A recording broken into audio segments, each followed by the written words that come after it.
Hi, I'm Drew, and I'm an amateur model builder. I'm building a layout in my basement called the White River Line, inspired by the Frisco Railroad in the Ozarks. In this episode, I'm continuing to work on the lumberyard and millwork project. Now, if you watched the previous videos on this, you'll remember that I'm kitbashing 3 of these HO lumberyard kits into one larger structure. And I've gotten some of that kitbashing done, along with some paint and some weathering, and a little bit of basic assembly. My goal for this video is to get the basic assembly all complete so that I can work on some detailing after that. So, let's jump on into it. As I mentioned in the last video for this lumberyard, I need to address some issues with the millwork shop that straddles the 2 sheds. First, the overlap of the channel on the ends of the sidewalls doesn't cover the gable ends enough. Second, the walls are a bit floppy, and I'd like them to be a little more rigid. Finally, the surfaces are a bit uneven, and there are some gaps I don't like. To tackle the first issue, I grabbed a couple of different sizes of channel from the local hobby store to see which one would work best.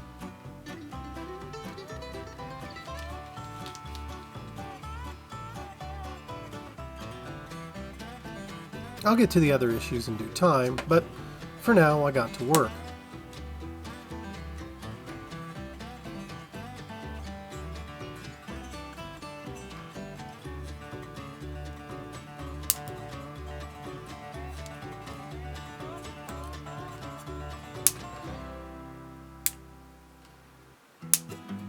I cut a strip of 1/8" square styrene strip to the exact length of the millwork to use as a gauge.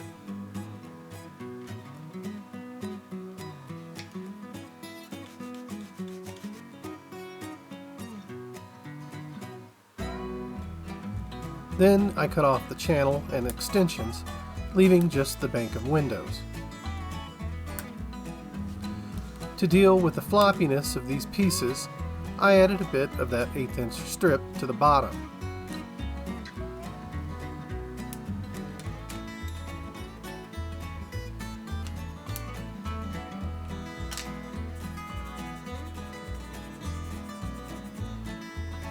Using my magnetic jig, I cemented it to the windows and then cleaned it up with some filing.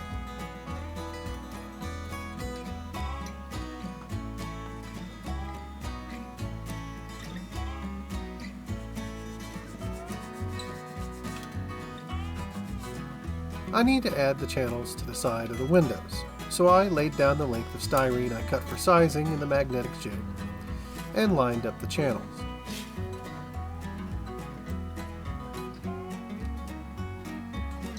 I'm going to need some spacers, so I cut some bits of 040 styrene strips and then added some 2x6 HO scale strips as well. I cemented the channels and these spacers together.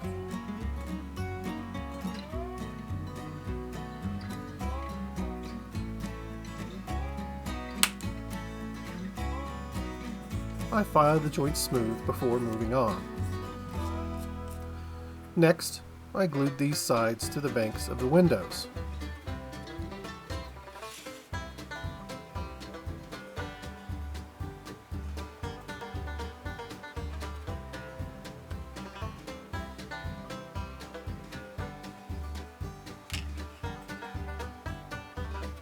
I want to make sure the floor sits flush against the walls, so I need to make a few modifications to achieve this. First, I removed these molded posts on the gable ends.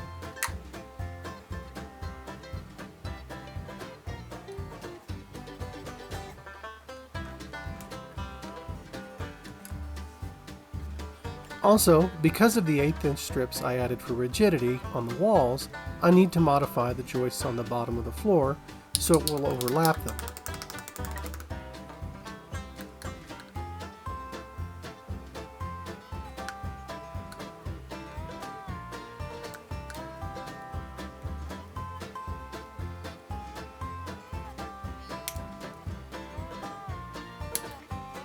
I also carved down the inside bits of the channels so the floor would sit flush with the walls here as well.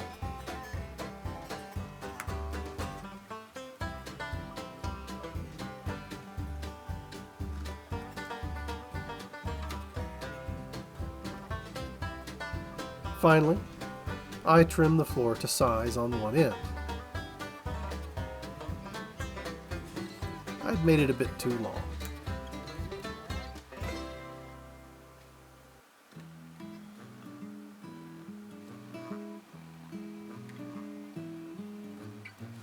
To take care of the unevenness and gaps, I'm going to try a couple of different products. First, I'm trying Mr. Surfacer 500. It's a brush-on filler, and it goes on pretty smoothly. But I can already tell I'm going to need to add at least a couple of coats. Next, I'm trying a mix of Tamiya white putty and extra thin cement.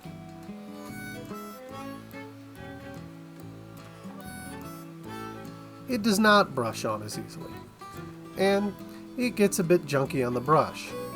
Since I have a little bit more control of the viscosity with the putty and cement mixture, it seems like it's going to take some practice to get it to work the way I want it to.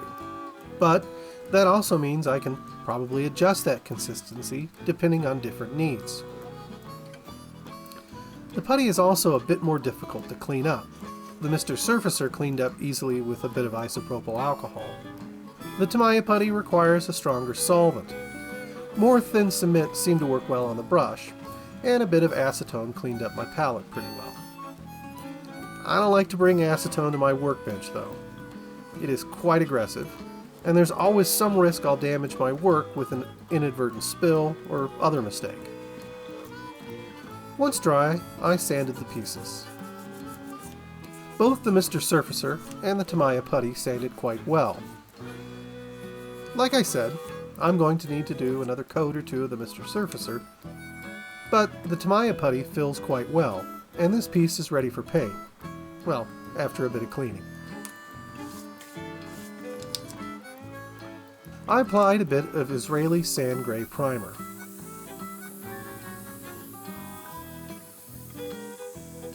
Then I mixed up a bit more yellow, trying to match it as closely as I can, but I'm not too worried about getting it exactly right. Remember, the millwork is a later addition, and a slightly different color of paint will demonstrate that. Rather than doing any chipping for the millwork, like I did before, I just did a little bit of dry brush fading, using a bit of the base color mixed with a bit of white.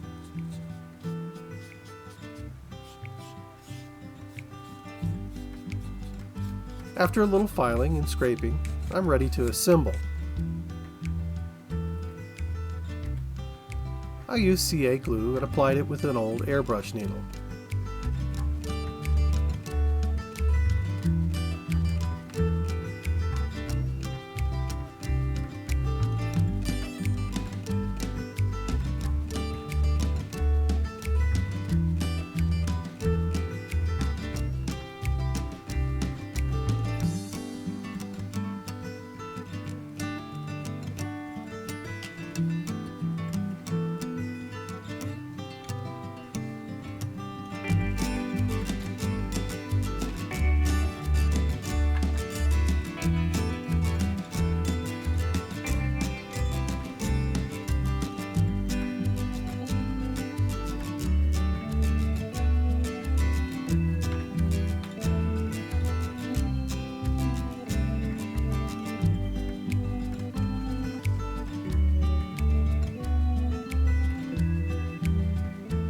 The fit is pretty good.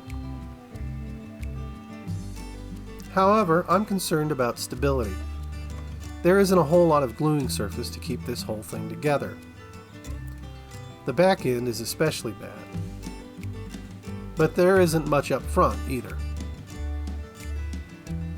But I've got some plans. First, I'm going to add some tabs to the ears on the lumber shed. I picked up a bag of odds and ends in my last order from Evergreen Scale Models.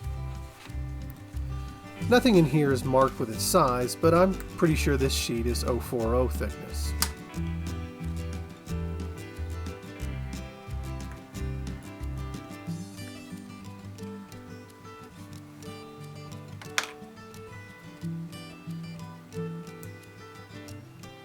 I think this is going to work, but I'm going to shorten it up so it sits back from the edge a little bit and will be a little more hidden.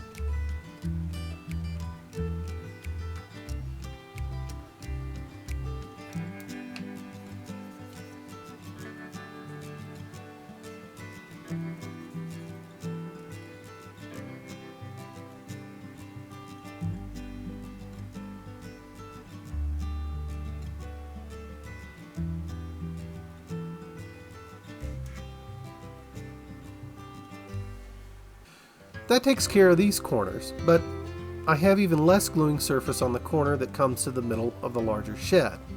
Like, none. For that, I'm going to add a little shelf from a piece of 6x12 scale strip. I'm going to use styrene cement for this, since it gives a stronger bond than CA glue. And this requires that I file off a bit of paint.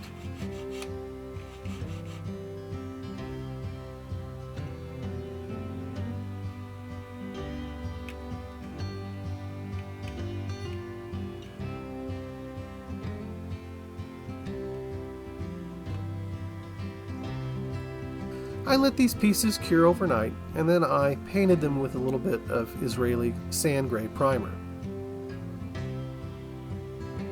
I'm just trying to camouflage them a bit, so I'm not giving them much effort.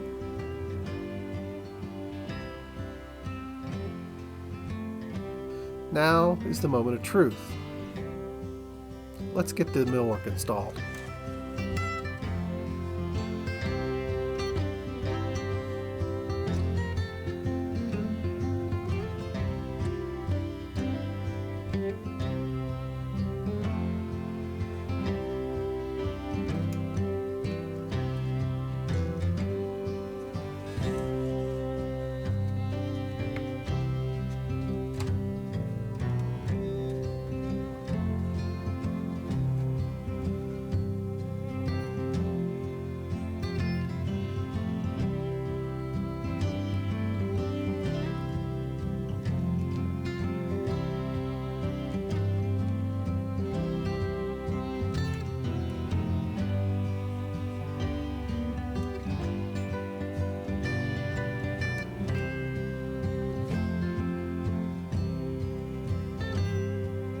This is still not quite as stable as I'd like, so I'm going to attach it to a foam core base.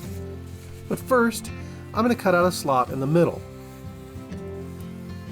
This structure will straddle the tracks, and it'll be pretty difficult to cut out this bit of foam core from beneath the millwork when I'm ready to install it on the layout.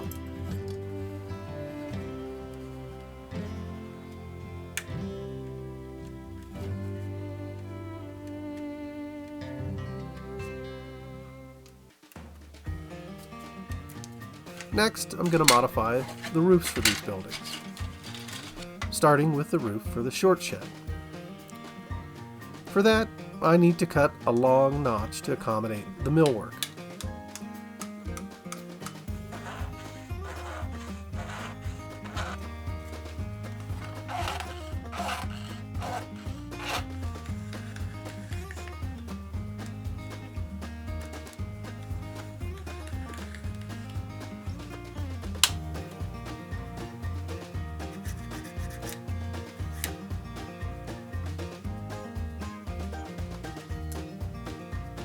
Looks like I'm going to need to cut off a bit of the overhang here by the door.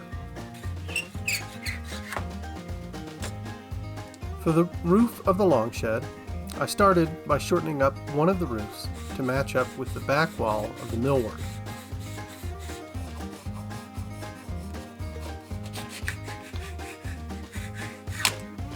And I cut out a similar notch as the short shed to accommodate for the millwork.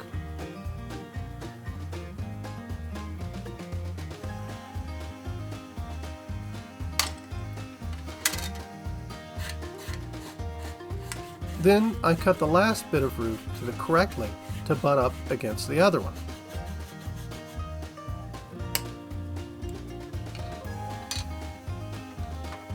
It looks like I cut the first part of this roof a little too short, and I'll need to make a notch.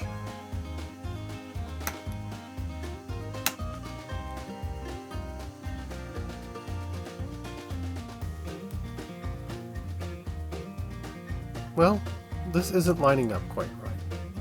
I'll glue it as best I can with some styrene cement, and then a little bit of gap-filling CA glue, but for the rest of the gap, I'll fix it with a little bit of putty. These roofs will be covered with tar paper, so I'm not too concerned with the aesthetics at this point. For the millwork roof, I'll be using some safe bits from modifying the other roofs, and some 040 styrene sheet.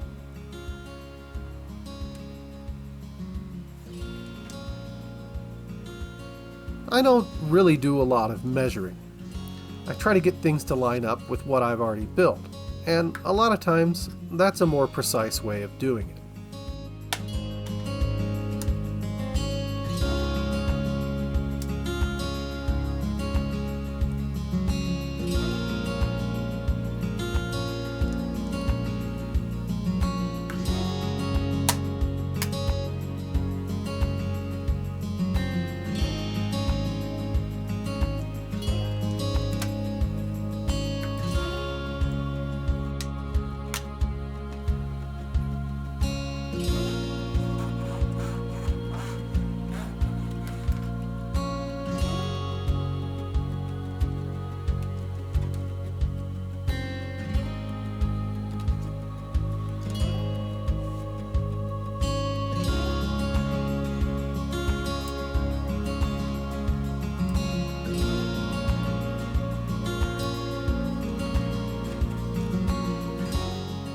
I've got a bit of a gap here at the top, but again, a bit of putty will fix this for me.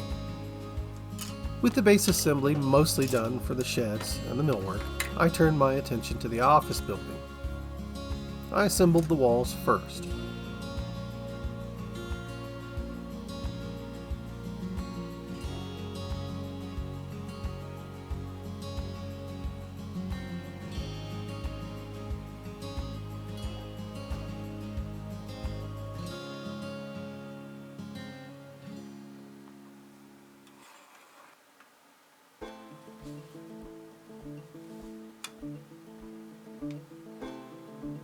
Then I attach them to one side of the base.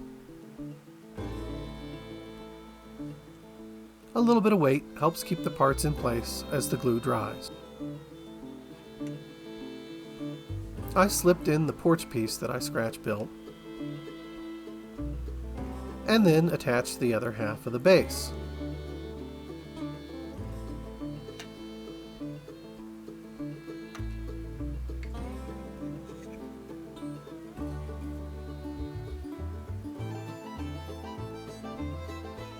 That looks pretty good. Might need a little bit of touch-up on the paint. I started on building the roof.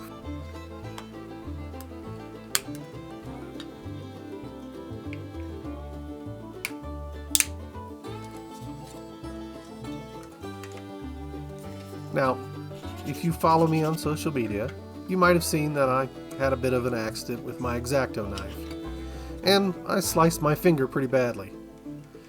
It happened off camera during this process.